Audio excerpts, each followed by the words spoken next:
Hey guys, how's it going? Hope you're doing well. My name is Crown, and today I'm going to read you some very interesting stories that I hope that you're gonna love. And now, without further ado, let's go!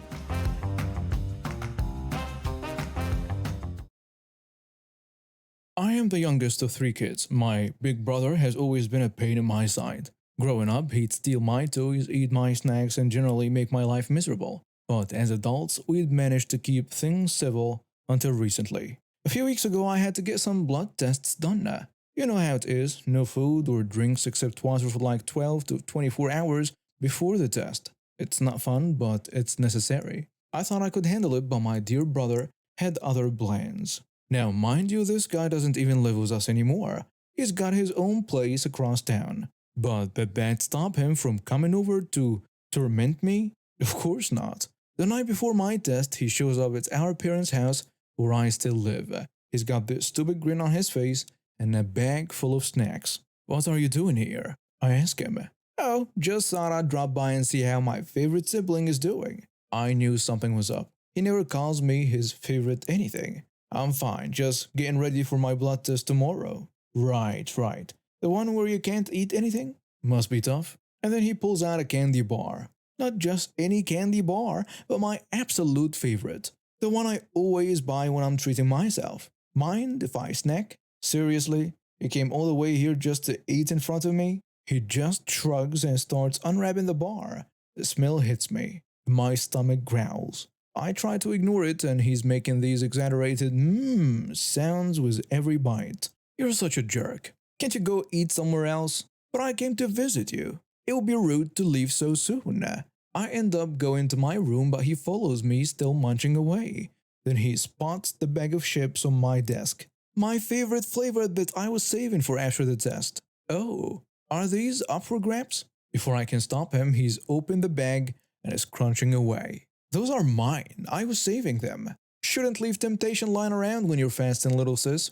I am fuming at this point, but I know if I try to grab the bag, he'll just hold it out of my reach like he used to when we were kids. So I just glare at him. You're enjoying this, aren't you? What? I'm just having a snack. Not my fault you can't join in. He stays for another hour eating my chips and describing in detail how good they taste. When he finally leaves, I think it's over. But oh no, it's just the beginning. At dinner time, my phone pings. It's a message from him. A photo of a huge, delicious looking meal with a caption, "Wish you were here." I ignore it, but the messages kept coming. Pictures of dessert, of late night snacks, even of his breakfast the next morning. By the time I get to the clinic for my blood test, I am angry and plotting revenge. Fast forward to yesterday, my dear brother had to go to the dentist for some kind of surgery. Now he's stuck on a liquid diet, nothing but protein shakes and meal replacement drinks for at least a week. As soon as I heard, I knew it was payback time. I went on a shopping spree buying all his favorite snacks. Nerd clusters, Cheetos, those weird gummy smiles he loves, sunflower seeds, and a works. I even swung by McDonald's for a burger and fries.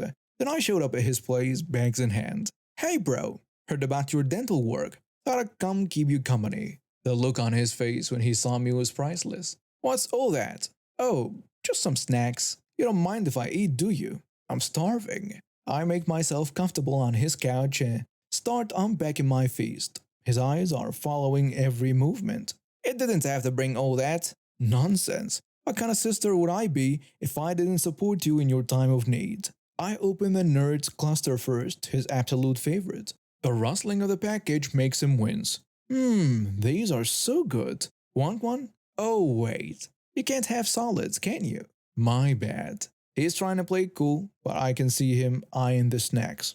Very funny. You've made your point. What point? I'm just enjoying some snacks while visiting my favorite brother. I move on to the Cheetos, making sure to lick my fingers after each one. He's practically squirming. Could you at least eat those in the kitchen? But then we couldn't chat. How's that protein shake treating you? He takes a sip of his thick, grayish drink and grimaces. It's fine. Doesn't look very appetizing. Unlike these delicious fries. I wave a fry in front of him before popping it in my mouth. Okay, I get it. I was a jerk about your blood test. Can you stop now? Stop what? I'm just eating here. I continue my snack feast, describing in detail how each item tastes. He tries to ignore me, but I can see him getting more and more frustrated. Finally, after I've made my way through most of the snacks, he cracks. Alright, I'm sorry. What I did was mean and childish. Can we call it even? I pretend to think about it for a moment. I don't know. I still have these sunflower seeds to get through. Please, no more. I swear I'll never do anything like that again. I look at him, all miserable with his protein shake, and feel a twinge of sympathy. But only a twinge. Fine, but remember this the next time you think about messing with me. I pack up the remaining snacks, leaving the sunflower seeds because, let's be honest, nobody really likes those, and head for the door. Enjoy your thick milk, bro. I'll see you when you can eat solids again. As I leave, I hear him mutter something about little sisters being the worst, but I'm too busy grinning to care. Revenge, as they say, is a dish best served with Cheeto dust covered fingers.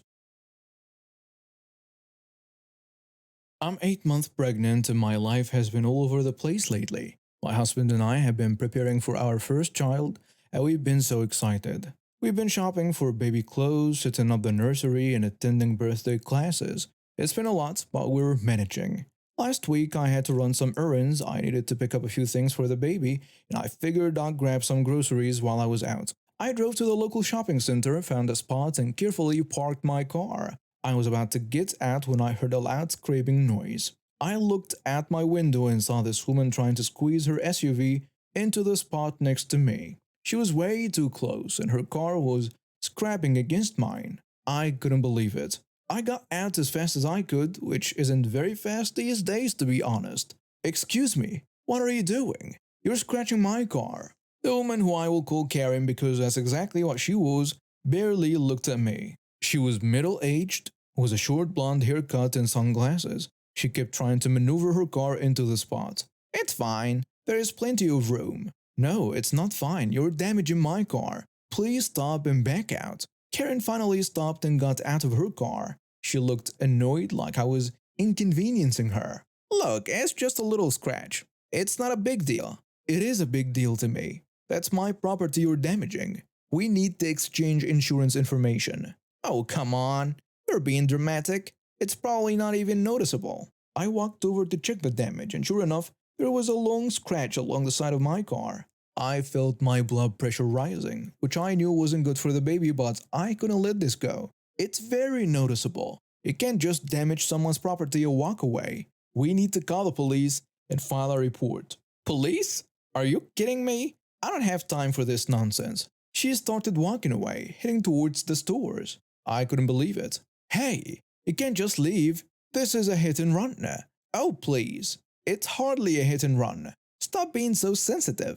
I followed her, trying to get her to stop. And that's when I noticed the teenage girl getting out of Karen's car. And she looked mortified. Is that your daughter? Don't you want to set a good example? Don't bring my daughter into this. Mind your own business. The daughter looked like she wanted to disappear. She was hanging back, not getting involved, but clearly embarrassed by her mother's behavior. I am calling the police. I took out my phone and started dialing. And that's when Karen snapped. She stormed back to her car. Fine. You want to make a big deal out of this? I'm leaving. You can't leave. We need to wait for the police. I stood in front of her car thinking she'd stop. I know it wasn't the smartest move, but I was so angry and frustrated. I didn't think she'd actually try to drive off. Move, you stupid woman. No, you're not going anywhere until the police arrive. That's when things got scary. Karen revved her engine and started inching forward. I stood my ground thinking she was just trying to intimidate me, but she didn't stop. She kept coming, getting faster. What are you doing? Stop! I realized she wasn't going to stop. I was frozen in fear, my hands protectively over my belly. Just as I thought I was going to get hit, the car suddenly swerved. It missed me by inches and crashed into a parked car nearby. Everything after that was chaos. People came running from all directions. Someone helped me sit down on a nearby bench because I was shaking so badly. I heard sirens in the distance. Karen was yelling and trying to get out of her car, but the door was jammed. Her daughter was crying. It turned out she had grabbed the steering wheel at the last second, forcing the car to turn away from me. The police and paramedics arrived quickly. They checked me over first, worried about the baby. Thankfully, we were both okay, just scared and shaken up. They took statements from me and witnesses. Karen was arrested on the spot for attempted vehicular assault, leaving the scene of an accident. Her daughter was taken to the hospital to be checked out. She had a few bruises from the crash but was mostly okay physically. I felt terrible for her. It wasn't her fault, her mother was such a horrible person. A few days later, after things had calmed down a bit, I decided to visit Karen's daughter in the hospital. I brought her some flowers and a thank you card. When I walked into her room, she looked surprised to see me. Hi there, I hope you don't mind me visiting. I just wanted to thank you for what you did. Oh, hi. You didn't have to do that. I did. You saved my life and my baby's life. I can't thank you enough. I'm just so sorry about everything. My mom, well, she's not usually like that. I mean, she can be difficult, but I've never seen her do anything like that before. It's not your fault. You're not responsible for your mother's actions. What you did was incredibly brave. I was so scared. I couldn't believe she was actually going to, I just reacted. Well, your reaction saved us. I'm sorry you got hurt in the process. I'll be okay. The doctors say I can probably go home tomorrow. I just don't know what's going to happen now. My mom's in jail and my dad's out of town on a business trip. He's flying back, but I felt my heart break for this girl. She was caught in the middle of a terrible situation, all because her mother couldn't take responsibility for a simple mistake. Is there anything I can do to help? Do you need anything? No, thank you. My aunt's coming to stay with me until my dad gets back. I appreciate you coming to see me though.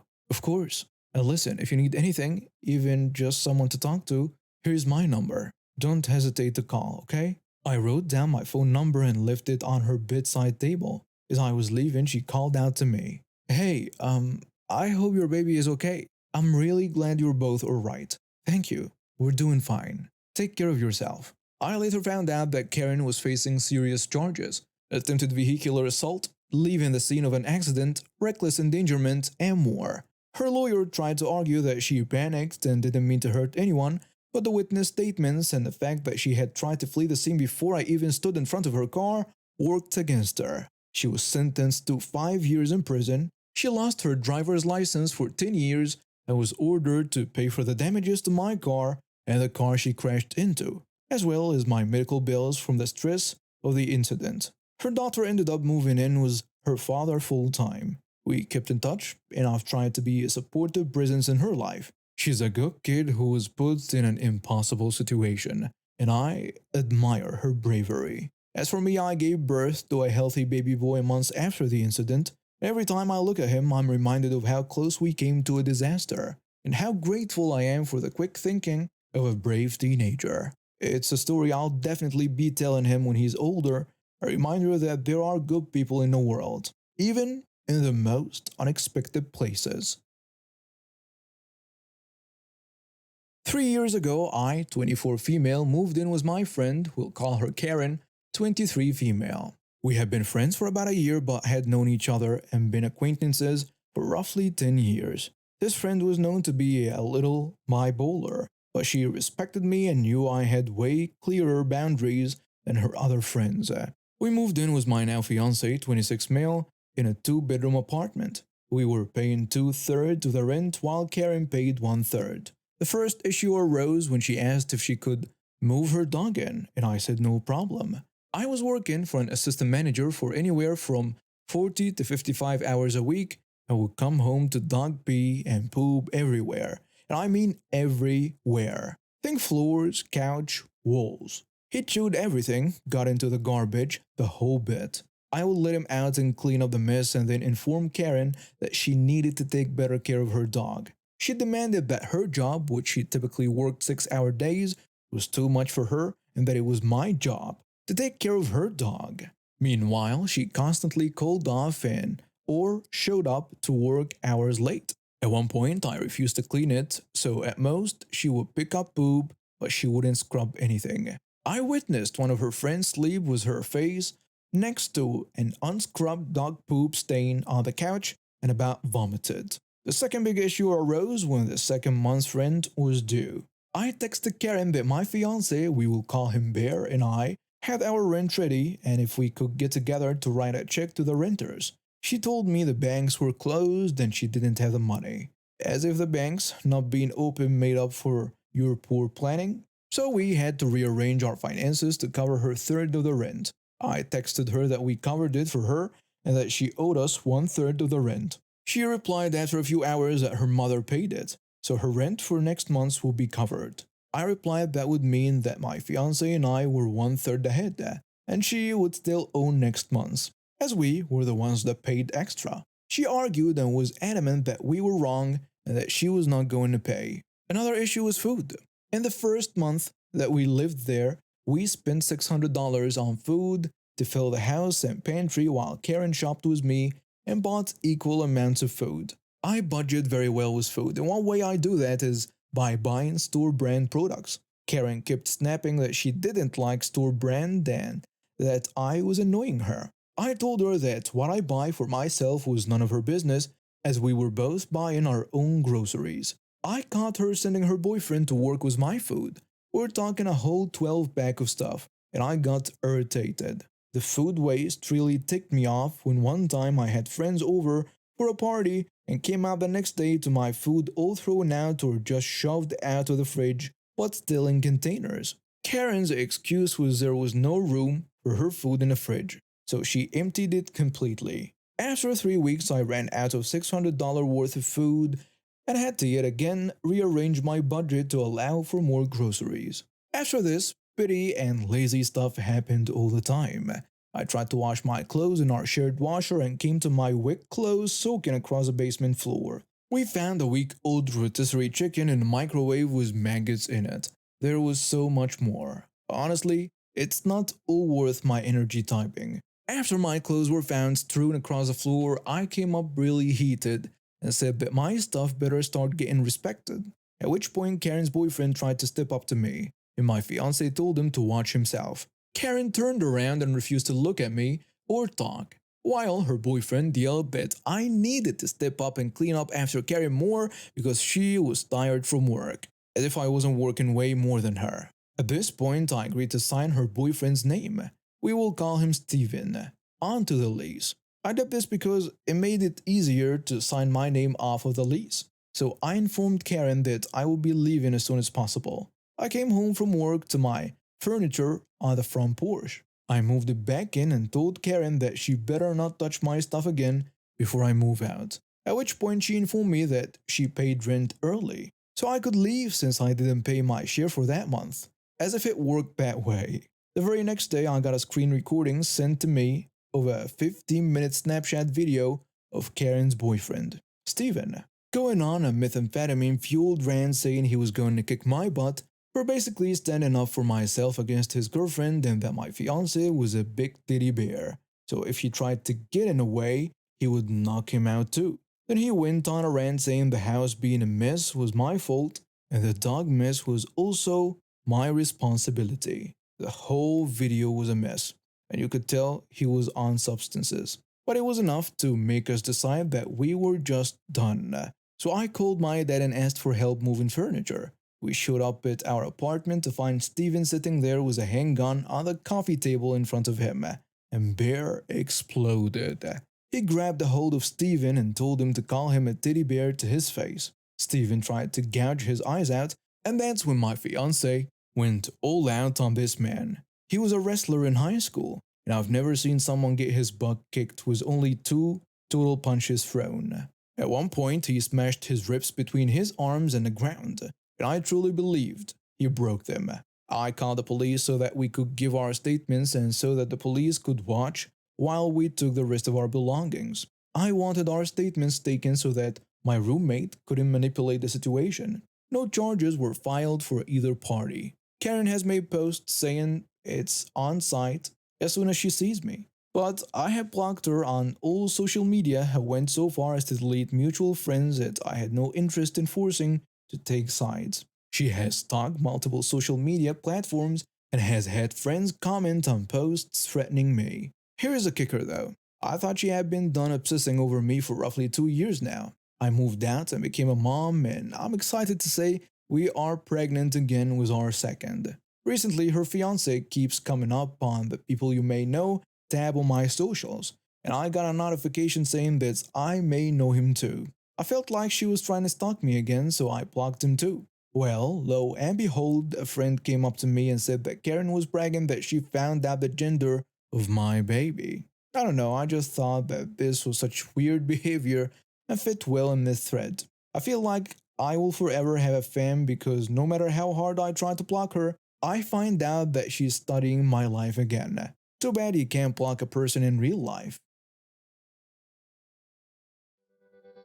And now we have reached the end of today's stories. Thank you for watching and see you next time.